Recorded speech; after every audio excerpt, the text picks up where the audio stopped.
Stop studying. What you're doing right now might be a waste of time.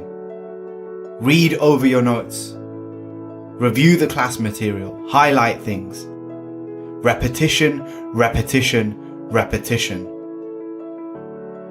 These study tactics have been drilled into you for years, but the science is very clear. Certain study techniques are more beneficial than others. So instead of you spending hours and hours trying to search for the right answer, I've done the work for you. And in today's video, you're going to develop a significant advantage over the rest of your class, your friends, and your peers. You're going to learn the 5 best techniques for studying effectively in less time than anyone else.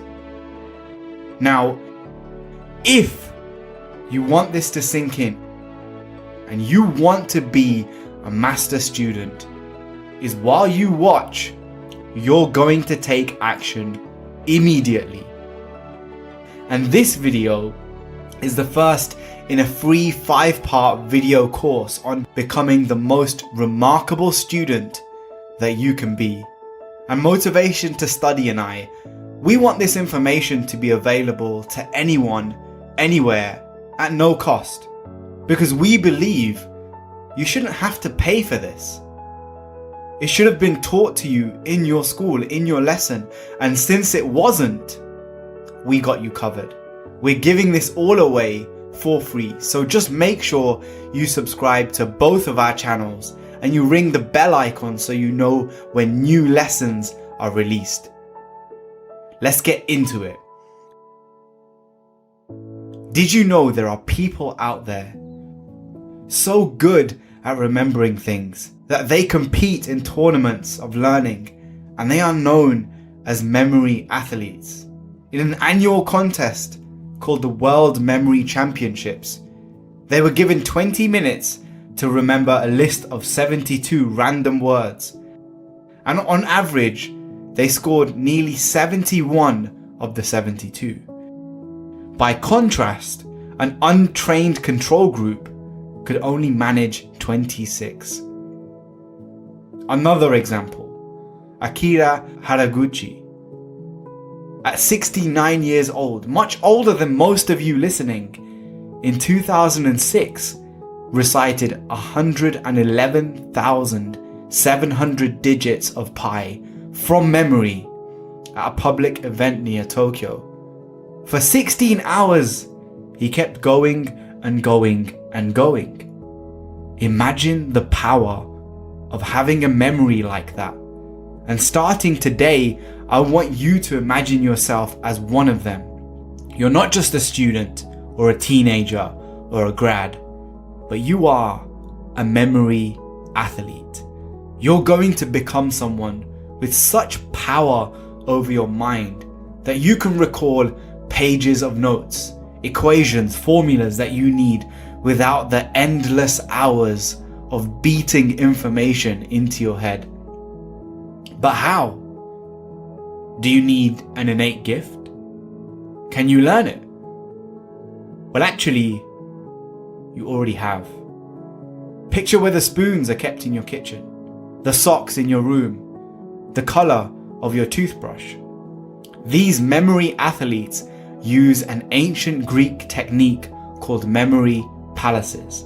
And once you master this technique, you too are going to dramatically improve your ability to study effectively and finally open up your dormant reserves of memory. The idea is simple. You walk through an environment like your house and you place objects in specific places, and then you match the things you want to learn with those objects. So when you're trying to remember that information, perhaps the notes you took that day in class, you don't just think back to your notes. You think of where those notes are in your house. Which object did you attach it to? What's the color? And you reapply this until it becomes crystal clear in your mind. This technique maps new information onto something that your brain has already evolved to do extremely well. Recall imagery in specific locations. The second technique. For thousands of years, people have known that the best way to understand a concept, explain it to someone else. The second technique I want to introduce you to is also known as the protege effect, aka teach someone what you want to learn. A 2007 study looked at this. How does teaching someone impact your learning? Students in this study who were also teachers to younger students, they scored higher on tests than pupils who were learning only for their own sake. Why? Well, the researchers found when you choose to teach someone else, you have to work harder to understand the material, to recall it more accurately and apply it more effectively, something known as depth of processing. Physicist Robert Feynman created a mental model called the Feynman technique. Now, some of you may have already seen videos about this on YouTube. This technique has 4 steps to it. Number 1, write the name of a concept on the top of a blank page that you want to learn. Number 2, write down an explanation of the concept as if you're teaching a new student. Number 3, identify what's missing. Go back, relearn. And step 4, review everything. Make sure you're avoiding using complicated language and try to simplify everything on the page as much as possible. Now, this technique, it forces you to deconstruct and then reconstruct ideas. To use this method and learn how to study effectively, identify first what do you want to learn, and then try to imagine you're explaining it to a 5-year-old. Number 3, master students are committed to effective study strategies, but shipwrecked students are committed to ineffective study strategies. If I asked you right now, is reading again and again a good way to learn? Is highlighting a good way to learn? Is using keyword mnemonics? Well, all of these, they're scientifically proven to be relatively low in effectiveness for long-term learning. At the other end of the scale, things like practice tests, spreading out your learning, they are scientifically proven to boost your performance. Let's take a look. In 2005, a guy called Reagan A.R. Gurung assessed 229 students using 11 different techniques of studying.